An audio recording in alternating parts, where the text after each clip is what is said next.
یہ خبر ٹانک سے، جہاں پر نامعلوم مسلح افراد نے سیشن جج جنوبی وزیرستان شاکر اللہ مرغوت کو اغوا کر لیا ہے۔ انتہائی ابتدائی معلومات ہیں جس سے آپ کو مطلع کیا جا رہا ہے۔ مسلح افراد نے 1.5 روڈ بھگوال کے قریب سیشن جج کو اغوا کیا، پولیس حکام یہ بتاتی ہے۔ اس پر مزید بات کریں گے ڈان نیوز کے رپورٹر زعفران میانی سے۔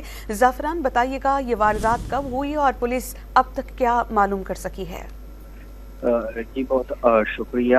میں ناظرین کو بتاتا چلوں کہ سیشن جج جنوبی وزیرستان جس کا ہیڈ آفس ٹانگ میں ہی واقع ہے، اور آج وہ چھٹی کے بعد ڈیرہ اسماعیل خان جا رہے تھے کہ ٹانگ ڈیرہ حدود پر واقع گرم محبت کے قریب نامعلوم مسلح افراد نے ان کو اغوا کر لیا ہے، جبکہ ان کی گاڑی اور ڈرائیور کو چھوڑ دیا گیا ہے۔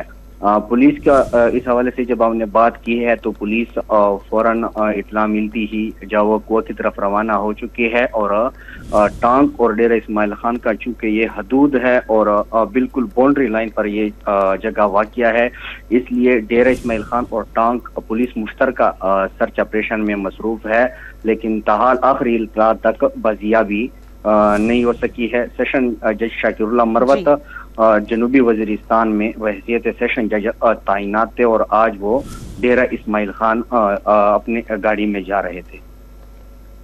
زعفران، بہت شکریہ، آپ نے اپڈیٹ کیا۔